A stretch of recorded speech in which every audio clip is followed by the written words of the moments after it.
Chapter 1: The Festival of Fools.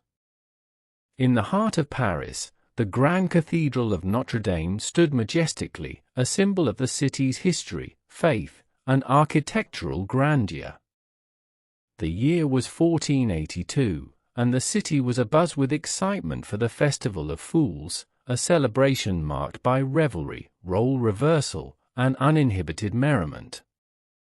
This annual event allowed the lower echelons of society to mock the establishment, turning the social order on its head for a day. The air was thick with anticipation, the streets filled with laughter, music, and the scent of roasting meats. The square in front of Notre Dame was the epicenter of the festivities. People from all walks of life, peasants, tradesmen, nobles, and clergy, gathered to partake in the celebration. Colorful banners fluttered in the breeze, and makeshift stages were set up for performances. Jugglers, acrobats, and musicians competed for attention, their vibrant costumes creating a kaleidoscope of colors. It was a day of masks and disguises, where inhibitions were cast aside and the city reveled in unrestrained joy. Among the throngs of revelers was a peculiar figure who stood out not just for his appearance, but for his role in the day's events. Quasimodo, the deformed and hunchbacked bell ringer of Notre Dame, was a familiar yet enigmatic presence. Despite his grotesque appearance, with his twisted spine, bulging eye, and misshapen features, Quasimodo was a central figure in the festivities. His condition, which had often made him a subject of ridicule and fear, became a source of fascination and morbid curiosity on this day. Quasimodo's life was largely confined to the shadows of the cathedral. He was rarely seen outside its stone walls, where he found solace among the bells he so passionately tended. The bells were his companions, their tolling a language he understood deeply. On this day, however, he ventured into the open, drawn by the Festival of Fools. As he emerged from the cathedral, the crowd erupted in a mix of awe and mockery. His presence commanded attention, his deformities both a spectacle and a symbol of the festival's spirit of inversion. The climax of the festival was the crowning of the Pope of Fools, a title bestowed upon the ugliest participant in a parade of grotesques. This year, Quasimodo's extraordinary ugliness made him the undisputed candidate. The crowd's chants of "Quasimodo! Quasimodo!" echoed through the square as he was lifted onto a makeshift throne and crowned with a garish, oversized tiara. The mock coronation was both a cruel joke and a moment of perverse glory for Quasimodo, who accepted the role with a mix of pride and resignation. Amid the chaos and cacophony, another significant figure made his presence known. Archdeacon Claude Frollo, a stern and ambitious man, observed the festivities from the periphery. His severe countenance and austere robes contrasted sharply with the gaiety around him. Frollo was a man of complex emotions, torn between his devout religious duties and the darker impulses that simmered beneath his pious exterior. He watched the festival with a mix of disdain and fascination, his gaze piercing through the crowd. Frollo's attention was soon captured by a different spectacle. Amid the revelers, a beautiful young Romani woman named Esmeralda danced with a grace and charm that enchanted everyone around her. Her raven hair flowed freely, her movements were fluid and mesmerizing, and her dark eyes sparkled with life. Esmeralda's dance was more than just a performance, it was an expression of freedom and vitality that stood in stark contrast to the rigid structures of society. Esmeralda's presence had an almost magnetic effect. She moved through the crowd with an effortless elegance, her tambourine jingling in rhythm with her steps. Children laughed and clapped, men gazed in admiration, and women watched with a mix of envy and awe. For Esmeralda, the festival was a rare opportunity to blend in, to be part of the city she loved without the usual prejudices that followed her Romani heritage. As Frollo watched Esmeralda, a complex wave of emotions washed over him. He was drawn to her beauty and vitality, yet repelled by the feelings she stirred within him. His rigid adherence to religious doctrine and his internal struggle with his own desires created a turmoil that he could barely contain. Little did he know, this moment of fascination would set off a chain of events that would entangle their lives in a tragic tale of love, jealousy, and destiny. The day continued with unrestrained revelry, but the seeds of a darker narrative were sown amid the laughter and joy. The Festival of Fools, with its inversion of norms and celebration of the grotesque, set the stage for the unfolding drama. Quasimodo, crowned in mockery, and Esmeralda, dancing in defiance of her fate, would find their lives irrevocably intertwined with that of the tormented Frollo. As the sun set on the vibrant chaos of the festival, the shadows of Notre-Dame loomed large, a silent witness to the passions and conflicts that would soon erupt.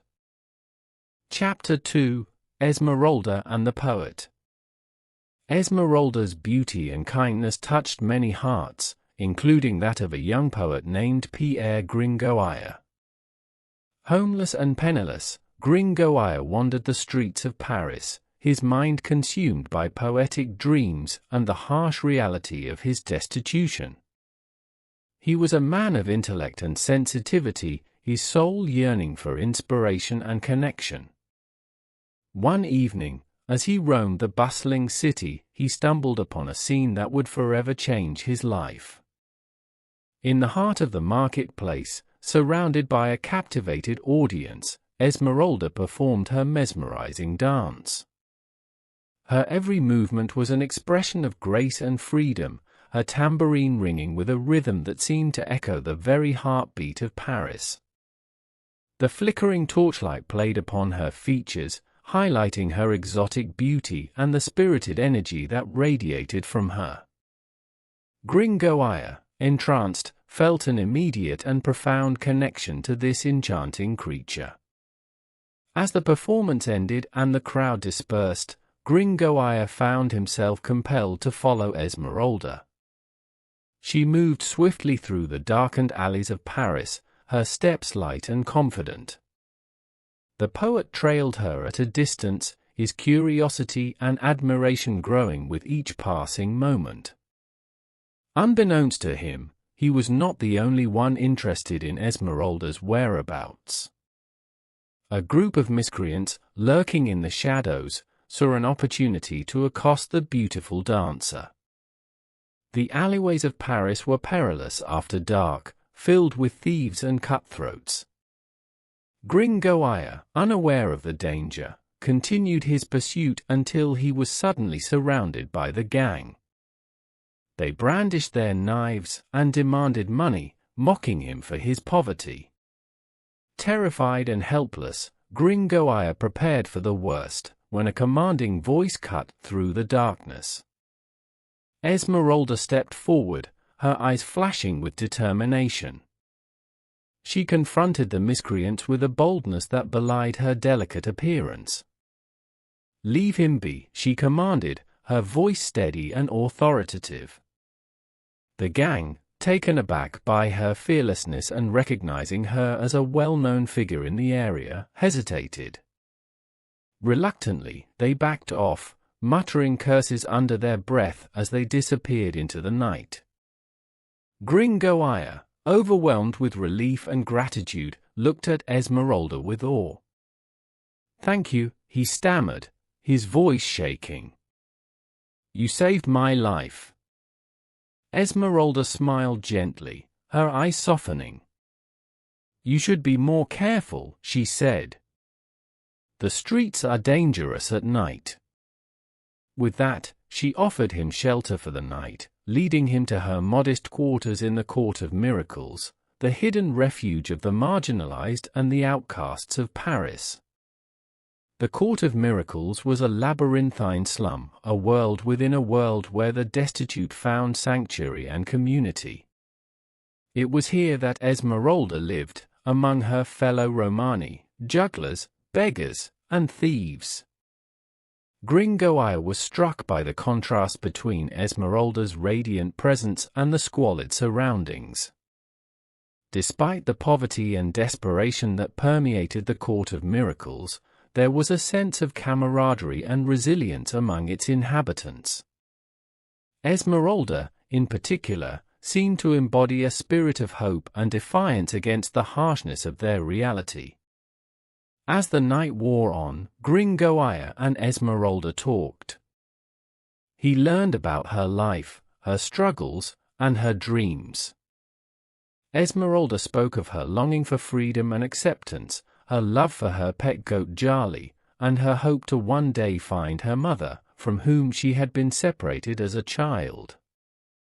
Gringoire, in turn, shared his own dreams of literary success and his frustrations with the world that seemed indifferent to his talents.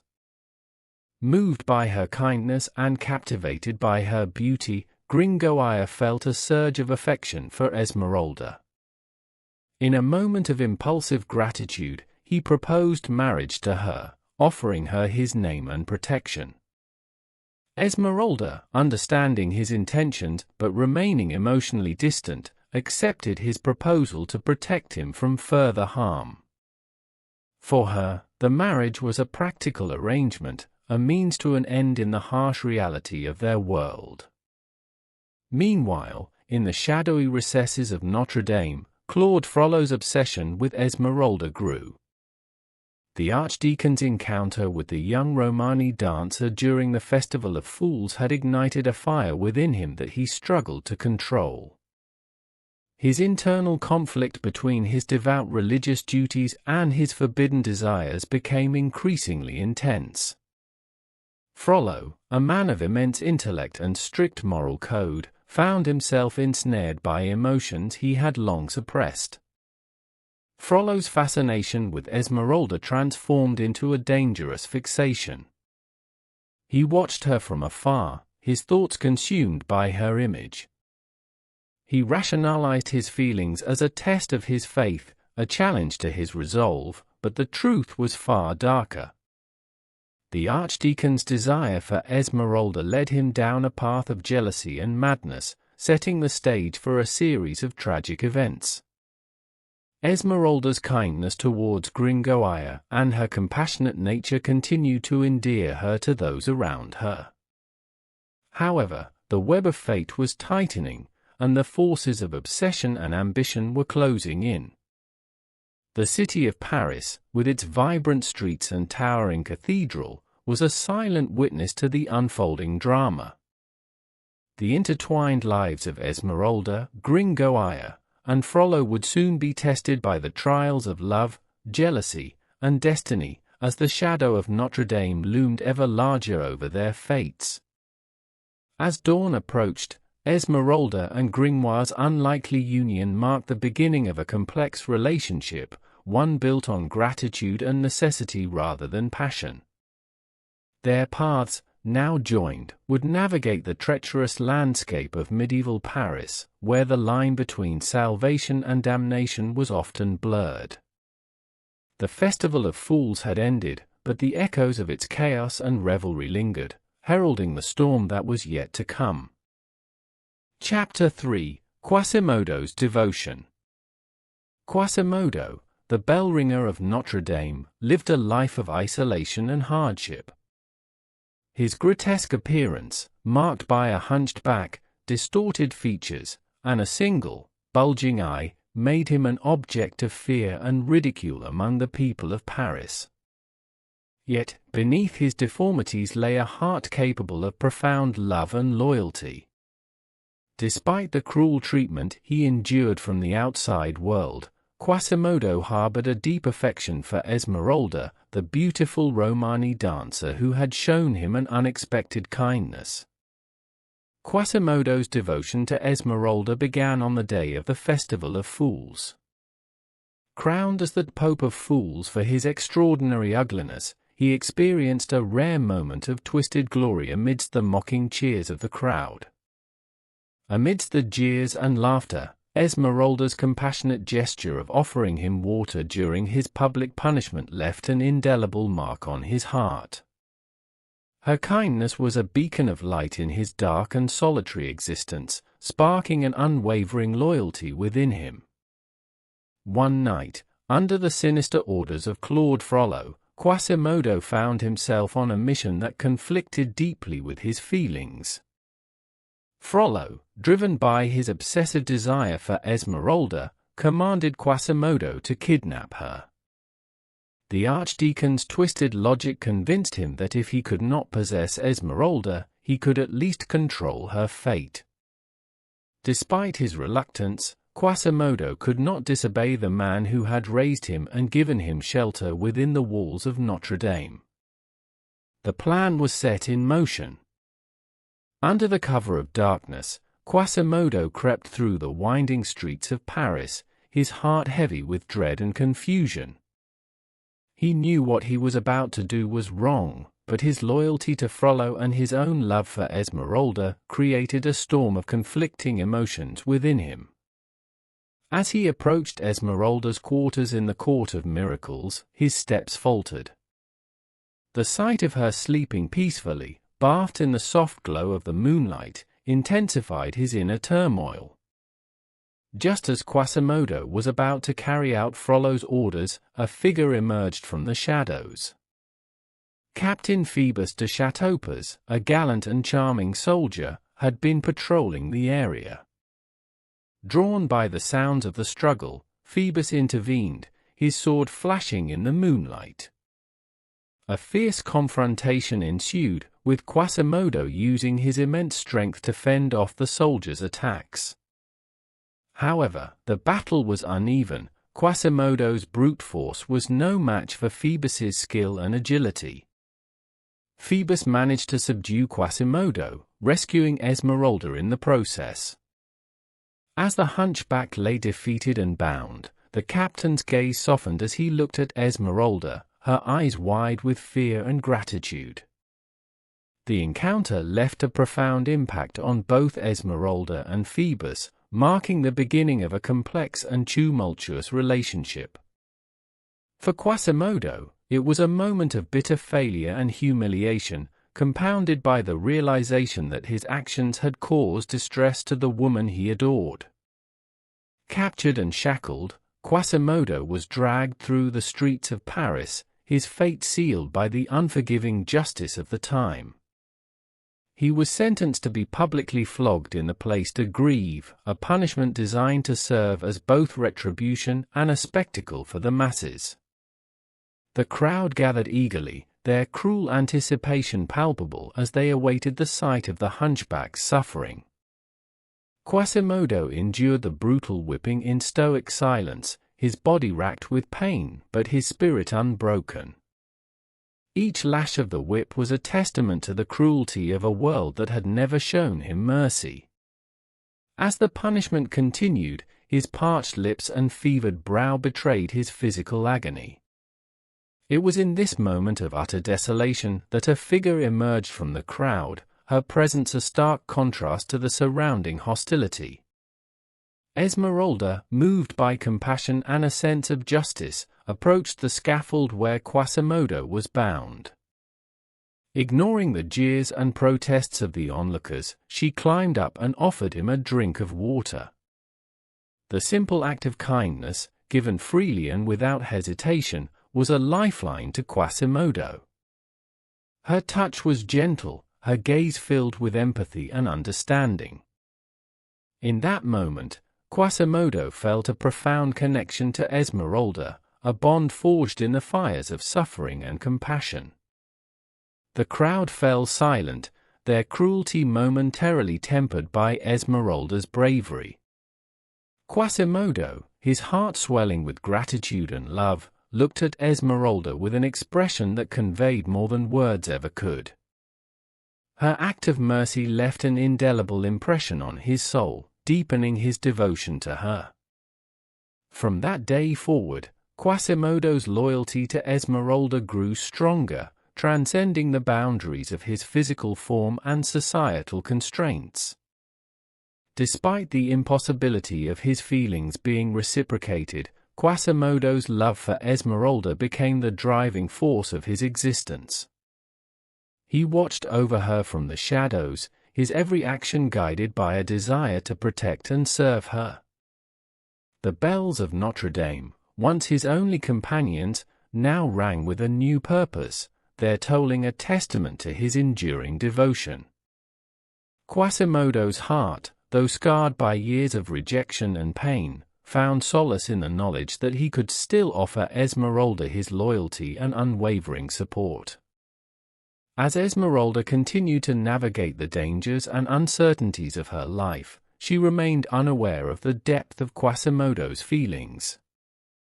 To her, he was a friend, a protector, and a reminder of the compassion that could exist even in the harshest of circumstances. For Quasimodo, however, Esmeralda was the embodiment of everything beautiful and unattainable, a beacon of light in his dark and lonely world. Quasimodo's devotion to Esmeralda would be tested time and again, as the forces of obsession, jealousy, and ambition converged upon them. The hunchback's love, though pure and selfless, was but one thread in the complex tapestry of their intertwined fates. As the shadow of Notre Dame loomed large over their lives, the stage was set for a series of events that would challenge their strength, their resolve, and their very humanity. Chapter 4: The Cathedral's Secrets. Notre-Dame de Paris, with its towering spires, flying buttresses, and intricate Gothic architecture, was more than just a majestic cathedral, it was a labyrinth of secrets and hidden passages. The cathedral, a symbol of the city's soul, held within its ancient walls a myriad of mysteries known only to a select few. Among those who knew these secrets was Claude Frollo, the Archdeacon, whose intimate knowledge of the cathedral's hidden nooks and crannies provided him with a powerful advantage. Frollo's life was deeply intertwined with Notre Dame. He had spent countless hours wandering its dimly lit corridors, climbing its spiral staircases, and exploring its forgotten chambers. The cathedral's solemn grandeur mirrored the complexities of his own soul, filled with dark recesses and hidden desires. As the Archdeacon, Frollo wielded considerable power, not only over the church, but also over the people who sought solace within its hallowed halls. Yet, despite his outward piety and devotion to his religious duties, Frollo was a man tormented by inner demons. His obsession with Esmeralda had become an all-consuming fire, burning away the vestiges of his once unyielding faith. Torn between his sacred vows and his forbidden desires, Frollo's internal struggle grew increasingly intense. The very walls of Notre Dame seemed to echo his torment, the stone gargoyles and saints bearing silent witness to his moral decay. One evening, the cathedral's shadows seemed darker and more oppressive than usual. The air was thick with an impending sense of doom as Phoebus de Châteaupers, the gallant captain, arranged to meet Esmeralda in a secluded spot. Their clandestine rendezvous was born out of a mutual attraction that had blossomed since their first encounter. For Esmeralda, Phoebus represented a glimmer of hope and romance in her tumultuous life. For Phoebus, Esmeralda's beauty and spirited nature were irresistible. The lovers' tryst took place in a hidden alcove near the Seine, a quiet refuge away from the prying eyes of the city. The moon cast a silvery glow over the water, and the sound of the river's gentle flow added a sense of serenity to the night. Esmeralda, dressed in her colorful Romani garb, looked ethereal in the moonlight, her eyes filled with a mixture of excitement and apprehension. Phoebus, in his handsome uniform, exuded confidence and charm, his presence a comforting balm to Esmeralda's troubled heart. Unbeknownst to them, Frollo had been watching, his heart a cauldron of jealousy and rage. The Archdeacon had followed Phoebus and Esmeralda from the shadows, his mind consumed by dark thoughts. The sight of them together, their embrace a stark reminder of the love and connection he could never have, drove him to the brink of madness. As he lurked in the darkness, Frollo's jealousy twisted into a murderous intent. As Phoebus and Esmeralda shared a tender embrace, lost in the moment, Frollo emerged from the shadows. His face, contorted with fury and pain, was a mask of vengeful determination. Without warning, he lunged at Phoebus, a dagger flashing in his hand. The suddenness of the attack caught Phoebus off guard, and he struggled to defend himself against the frenzied assault.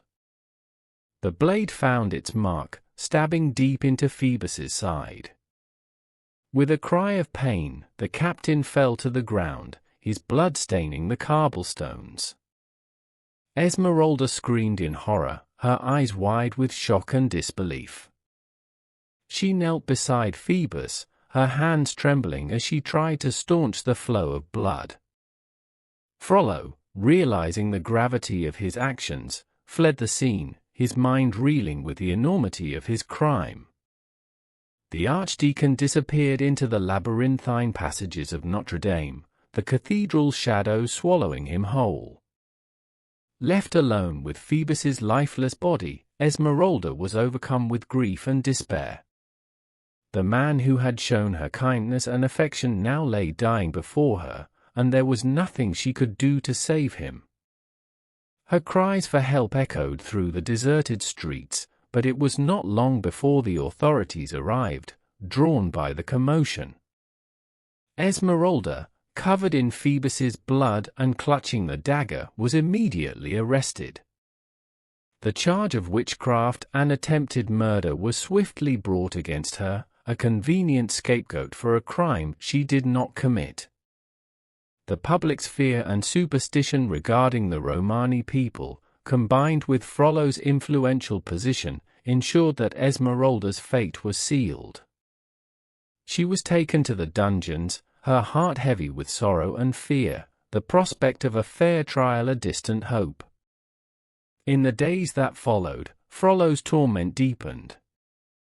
His guilt over Phoebus's death and Esmeralda's impending execution gnawed at his conscience, yet his obsession with the young dancer remained undiminished.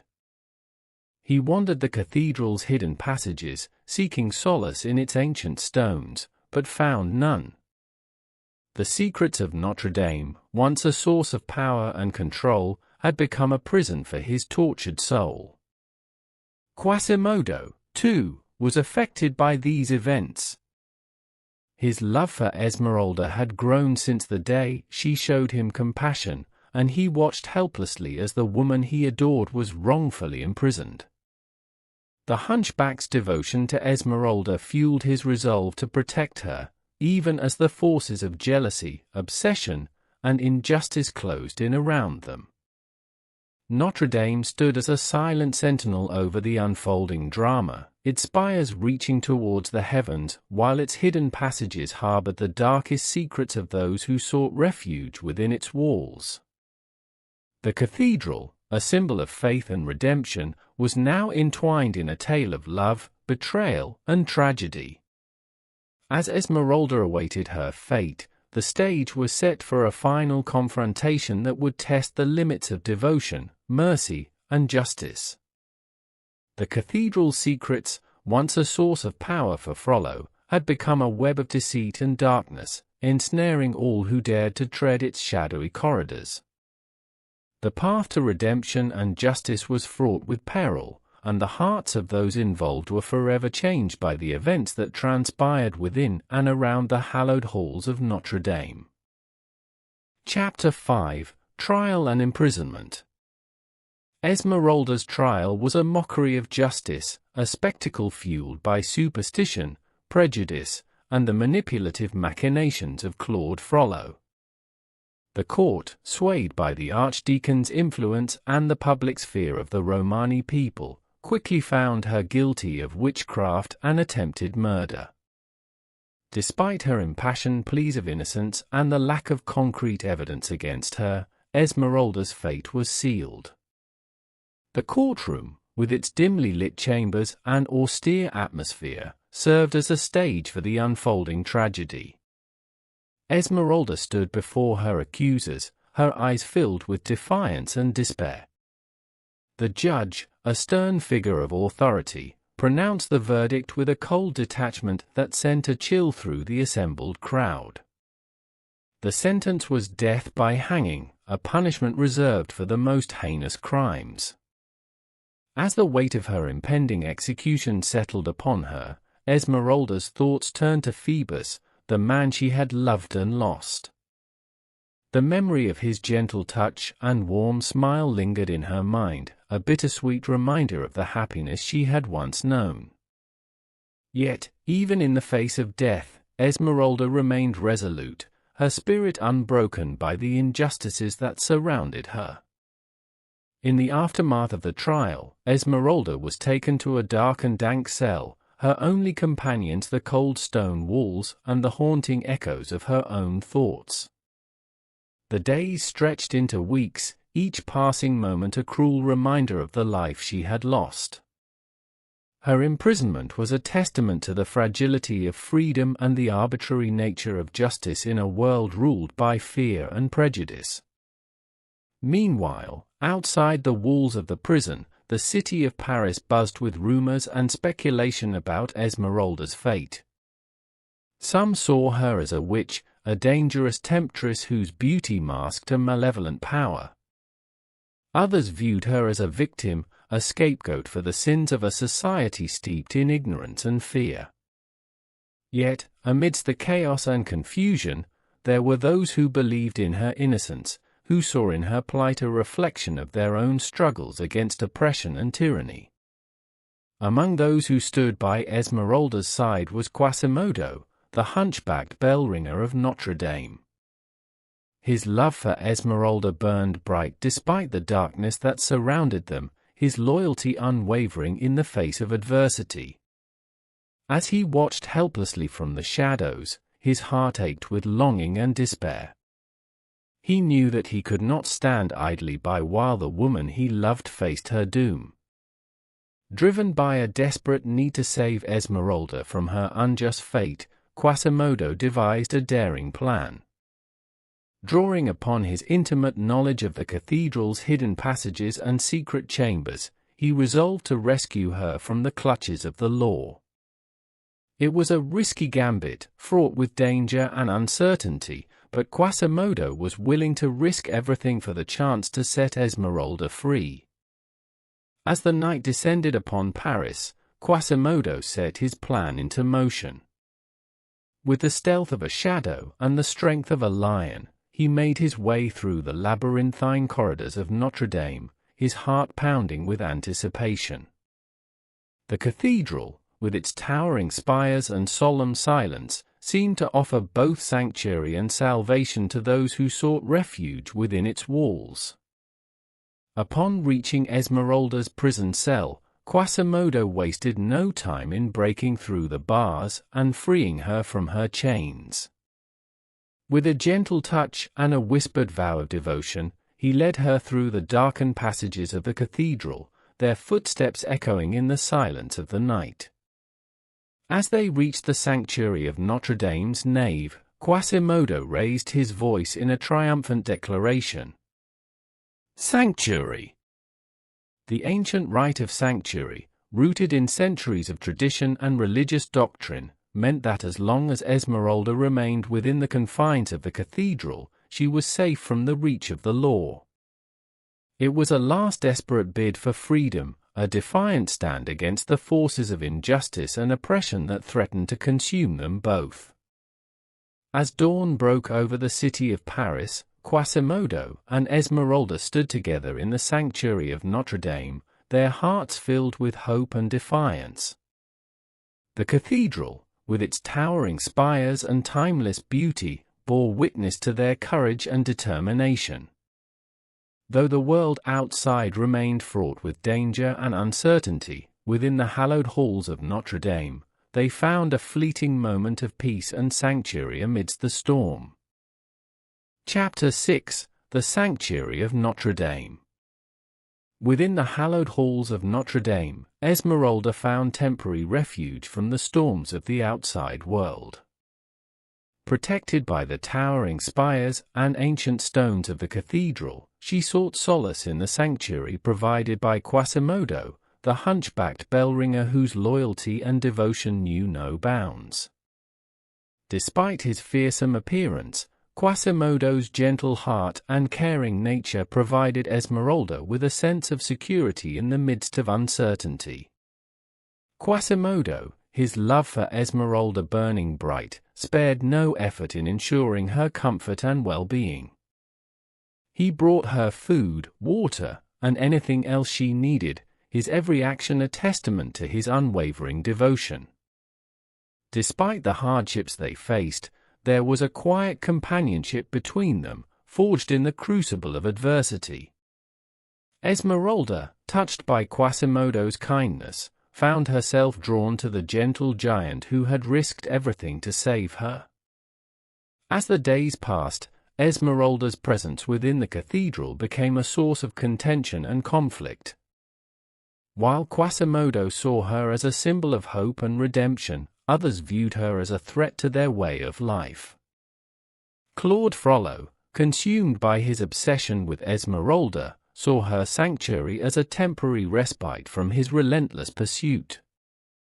Determined to possess her at any cost, he plotted and schemed, his dark intentions hidden beneath a facade of piety and virtue. Frollo's influence extended beyond the walls of Notre Dame, his web of connections reaching into the highest echelons of society. With each passing day, his resolve to capture Esmeralda grew stronger, fueled by jealousy, desire, and a twisted sense of righteousness. He knew that her sanctuary within the cathedral could not last forever, and he was determined to bring her to justice, by any means necessary. Meanwhile, amidst the turmoil and uncertainty, another figure emerged as a potential ally in Esmeralda's struggle for freedom. Pierre Gringoire, the young poet who had been drawn to Esmeralda's beauty and kindness, sought to atone for his past failures and redeem himself in her eyes. Despite his initial hesitations and doubts, Gringoire's love for Esmeralda grew with each passing day, his desire to see her freed from the chains of injustice burning bright within his soul. Driven by a sense of duty and a newfound determination, Gringoire embarked on a quest to find a means to free Esmeralda and clear her name. He delved into the depths of Paris, seeking out allies and resources that could aid him in his mission.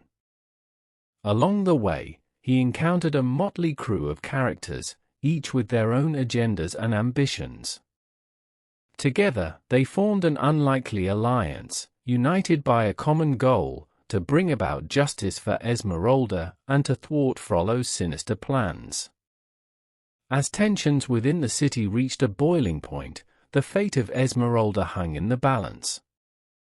Inside the sanctuary of Notre Dame, amidst the flickering candlelight and the solemn echoes of the bells, a delicate dance unfolded between love and duty, hope and despair.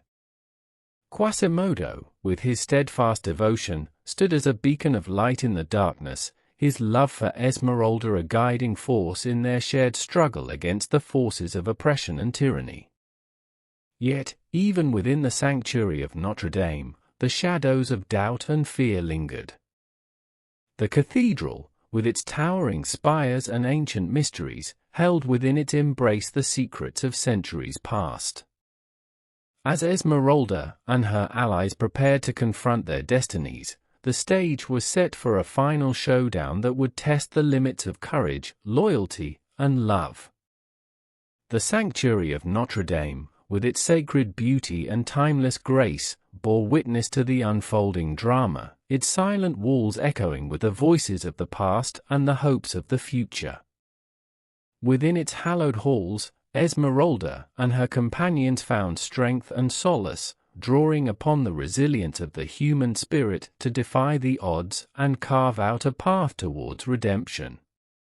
As the world outside teetered on the brink of chaos, the sanctuary of Notre-Dame remained a beacon of hope in a sea of darkness, a sanctuary for the soul in a world gripped by fear and uncertainty.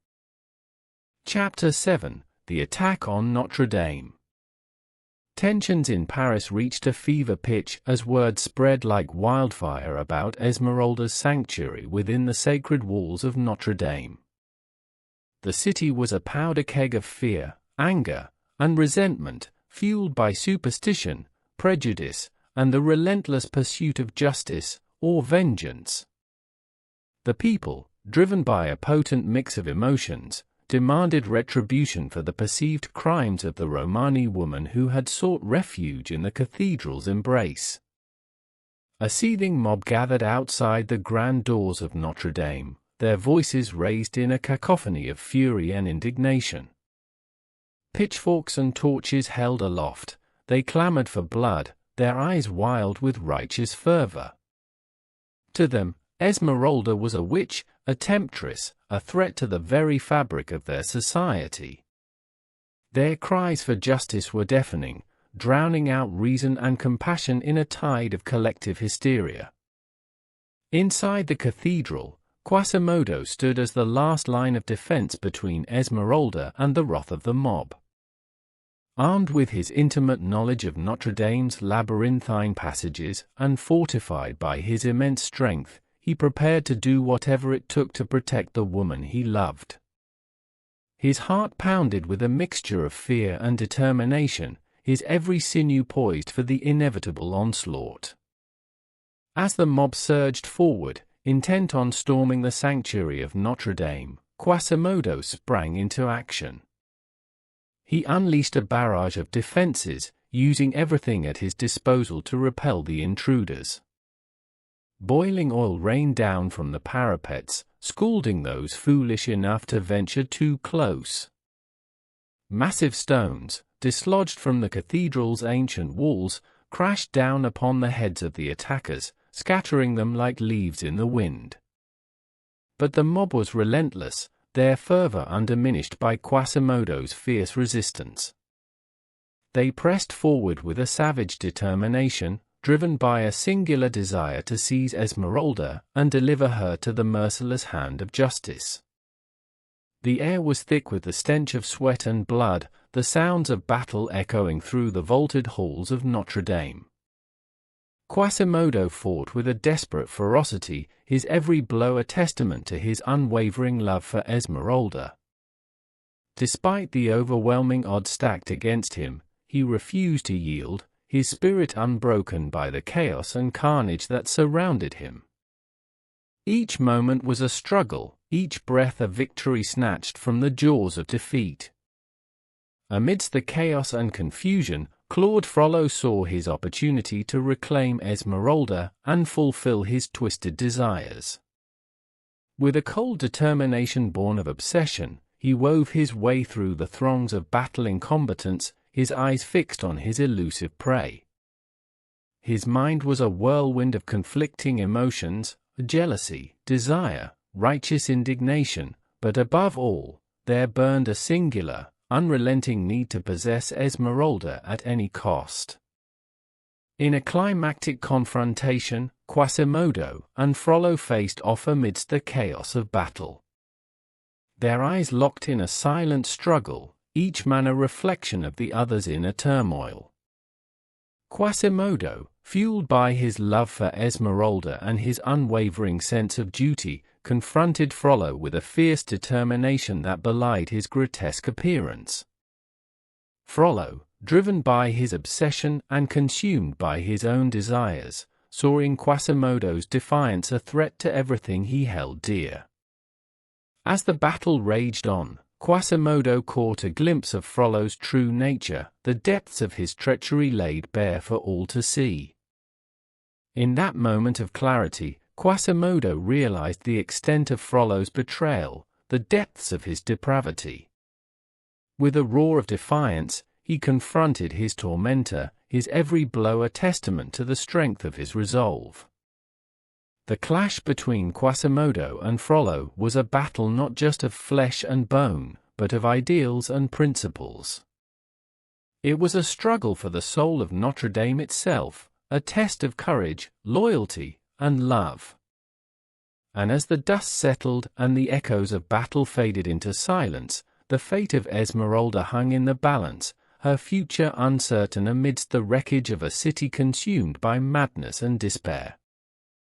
Chapter 8 – Tragic Conclusion.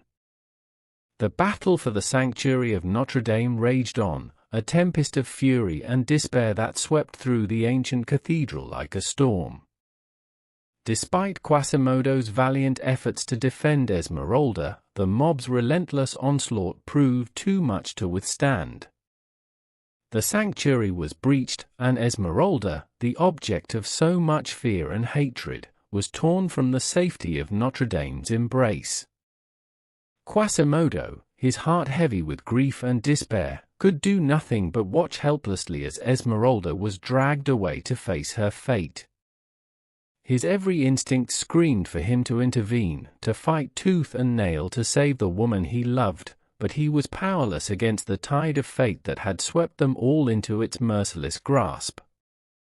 As Esmeralda was led to the gallows, a hush fell over the crowd, their eyes fixed upon the tragic figure of the Romani woman whose beauty had captivated and ensnared them all. She stood tall and defiant, her spirit unbroken by the horrors that awaited her. Beside her, Frollo watched with a twisted sense of satisfaction, his eyes gleaming with triumph as he reveled in the fulfillment of his dark desires. In a final, desperate act of defiance, Quasimodo launched himself at Frollo, his rage and sorrow boiling over into a savage frenzy. With a primal roar, he pushed his tormentor from the heights of Notre Dame, sending him plummeting to his death below.